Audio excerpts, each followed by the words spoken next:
لك 100 دولار وهاي علم سوريا ها. ورقة مجرد ورقة وهاي نار. احرق لي اياه وتاخذ 100 دولار. اي احرقها. مشاهدينا الكرام مستمرين وياكم اليوم عمي لبلبي. حبيبي. لبلبي. الصوت الغالي. لبلبي. مبين من ريحته يخبر. اوكي. يسلمك يا عزيزي. الله يخليك. جايك اليوم بتحدي كلش جميل. حلو. اوكي. اسحب لي ما بهذا الظرف ونشوف لي الكاميرا. ظل خليك باب الكاميرا. تعرف هذا العلم؟ اي علم السوري. السوري. خلينا نضل نحطه على الكاميرا. علم سوري. ايش تعرف عن سوريا؟ احكي لي. سوريا صح ضررت هوايه بالزلازل. نعم. ومرت عليها ازمات هوايه. بس القوي دائما من يوقع. اي طبعا. يقوم يظل. اي طبعا اكيد. زين، انا انت هسه عندك وجهه نظر حلوه على سوريا، بس انا عندي عكس. هم ادت العراق. اي اكيد. اي فمو ادت العراق، هي سوريا ادت العراق. انا عندي وجهه نظر عكسك. اي تجاز اليوم تحمدهم.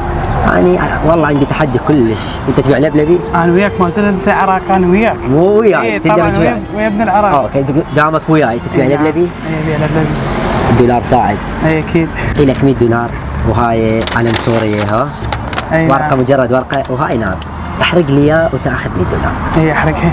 مقابل 100 دولار. اي احرقها. والله 100 دولار تحرقها. اي احرقها. يلا قدام الكاميرا احرقها. كل عقلك تدني احرق علم بلدي. انت قلت احرقها بالبداية. بس ارجع واتنازل. شنو اللي خلاك تتنازل بكل صراحة؟ هذا شعبنا وطننا الوحيد. ما قصر. اي تحسهم قريبين من العراق؟ اكيد.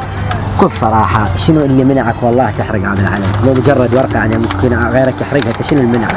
خلينا نشوف العلم هنا نخليه ونحكي. اي نعم. ايه منعني الفقر.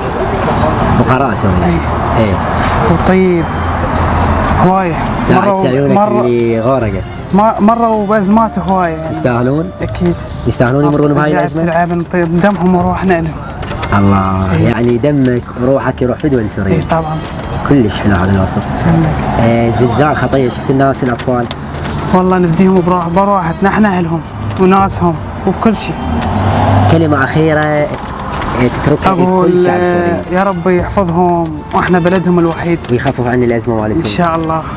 بعون الله. أكيد. مثل ما تشوفون سوريا الصراحة ليش اليوم اختارنا تجربة سوريا؟ لأن سوريا الأقرب على العراق. مثل ما تشوفون تنطلق دائما سوراقيين، يعني إن شاء الله كنا واحد. أنا أكيد أنا من الناس اللي دائما يمكن تعرفون أطلع دول بالأردن غيره، دائما أشوف السوري يتقرب للعراق هواي. فاكيد احنا اليوم واقفين وياكم. سوريا اللي الشعب الوحيد اللي تأذى نفس ما تأذى العراق، فاكيد احنا اليوم قلبا وقلبا وياكم، ونتمنى رب العالمين يخفف عليكم ويعود الامن والامان لانكم شعب طيب وما تستاهلون اللي صار بكم. مشاهدينا الكرام مثل ما تشوفون اليوم منى انه يحرق العلم، ومستحيل احد يحرق هذا العلم لانه اولا قبل كل شيء هو علم عربي، واكيد احنا كنا اسلام وكنا واحد، فخليكم ويانا.